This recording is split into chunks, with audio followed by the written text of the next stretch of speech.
Imagine standing on the edge of a ravine, looking across at an enemy who seems physically impossible to defeat. For 40 days, the army of Israel did exactly that. They weren't just facing a soldier. They were facing a psychological wall named Goliath. Every morning and every evening, the earth shook with his challenge. But while a whole army saw a giant they couldn't beat, one teenager saw a target God wouldn't let him miss. Today, we look at the real story of David and Goliath, and why the battle was over before the first stone was ever thrown. The Valley of Elah was a natural theater for war. The Philistines held one ridge, the Israelites the other. In the middle lay the no-man's land, where the conflict would be decided. Out of the Philistine camp stepped a champion from Gath. According to the record in 1 Samuel, he stood over 9 feet tall.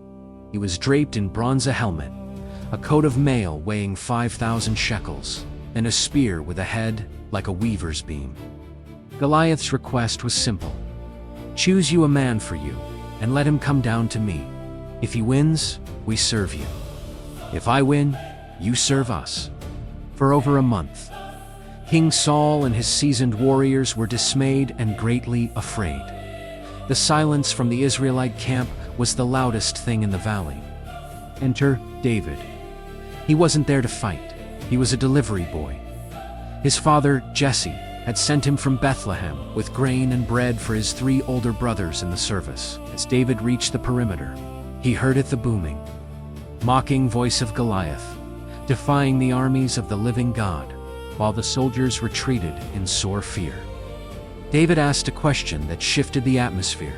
Who is this uncircumcised Philistine that he should defy the armies of the living God?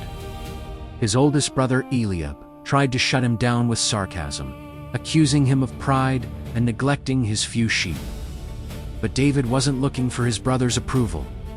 Word of the boy's bold talk reached King Saul.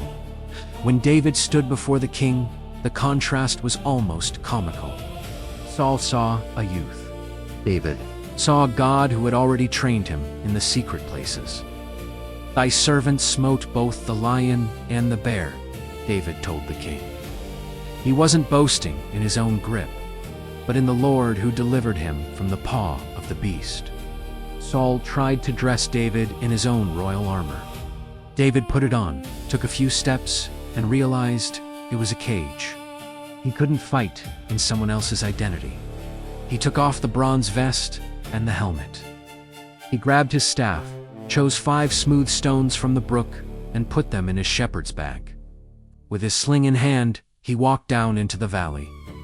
When Goliath saw David, he felt insulted. He expected a warrior. He got a kid with a stick. Am I a dog, that thou comest to me with staves? He roared, cursing David by his gods. David's response is one of the most powerful declarations in Scripture. He didn't argue about his height or his strength. He said, Thou comest to me with a sword, and with a spear, and with a javelin, but I come to thee in the name of Jehovah of hosts, the God of the armies of Israel, whom thou hast defied. David made it clear, the assembly would know that the Lord saveth, not with sword and spear. For the battle is Jehovah's. As the giant moved forward, David didn't hesitate. He ran toward the battle line. He reached into his bag, fitted a stone to his sling, and swung. The stone whistled through the air and struck Goliath in the only vulnerable spot, his forehead. The giant collapsed face forward into the dirt. The silence that followed was broken by the shouts of the Israelites, as they realized the impossible had happened. The giant was down. The shepherd had won. The story of David and Goliath isn't just about a lucky shot. It's about the difference between looking at your problems and looking at the God who stands over them. David didn't need Saul's armor because he was already clothed in faith. When you face your own giants, remember, the size of the enemy doesn't matter when you know the scale of your God. The battle belongs to the Lord.